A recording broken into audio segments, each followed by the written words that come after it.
Huskers began preparations here for Purdue on Tuesday. Hi, this is Sean Callahan for HuskerOnline.com. And a big storyline this week is just flashing back to a year ago, that low moment in West Lafayette at Ross Els Stadium when Nebraska dropped a 10-point game here to Purdue. And a lot of the guys you talked to said it was maybe their lowest moment they've been associated with in Nebraska football. We owe them one. Last year it was just probably one of our worst football games ever since I've been here. And deep down we know that we owe them one, but we just got to keep doing the little things right. We've been doing this year, and stay on the same track. So we just got to prepare well. It's probably just because just the effort that we had portrayed in that game, and we was better. We was better than that, and we all knew that. But definitely it was a low light. But I think we since then we bowled up since that game, and we just continue to grow. Did you guys kind of just think you'd show up and win and go home without even trying? Is that kind of what happened that day? I don't know what it was, but they just hopped on us that week and got on us, and the rest is history, really. We're supposed to, everybody we weren't supposed to lose that game, but like I said, that's last year. New year, new team, new motivation. Was that about as quiet a plane flight as you could have, I assume? Yes and no. I mean, you're obviously bummed that you lost to someone you probably should have beat on paper, but that's the good thing about this team is guys are obviously just awesome competitors and hate losing and will do everything in their power to win, and you can see that from how we've played these fourth quarters. But there's no grudges, there's no people just being pissed off for the next 2 weeks.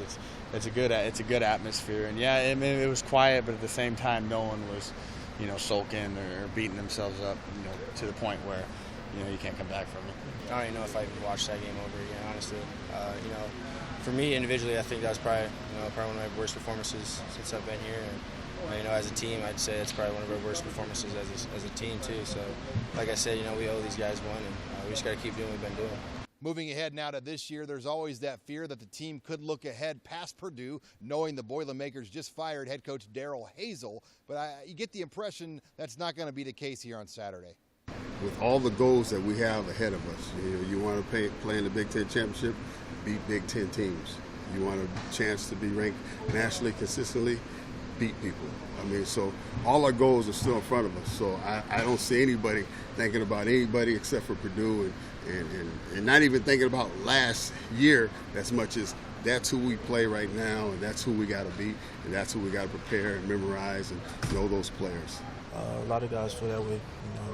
I feel that this year it's just a whole new mindset, a whole new motivation, and a whole new comfort level.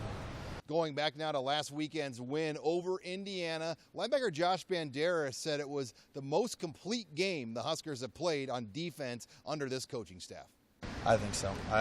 And you just saw it on film, the plays, and it was more of the plays that we've seen before that we got beat on in previous games. That this game we didn't get beat on. We fit them right, and we were attacking it because we knew what was coming and we knew how to do it right. So I think it's fair to say that this is probably the most complete game that we played under. Saturday was also the best game of the season for guys like Banderas and defensive tackle Kevin Maurice.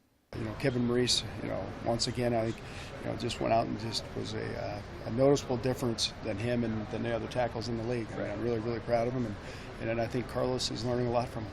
So when you say there's a notable difference, you're kind of stumping and saying this guy's the best in the league that you've seen. I think he's pretty good. I really do. And I think the funny thing about it, I think he's got another level that he can play at. He's just got to continue to, the press and keep pushing himself.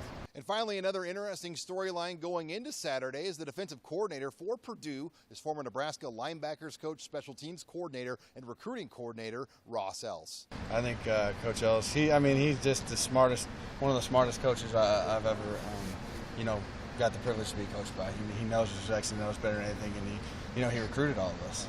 He recruited, juniors or seniors and juniors, and even some of the sophomores. So.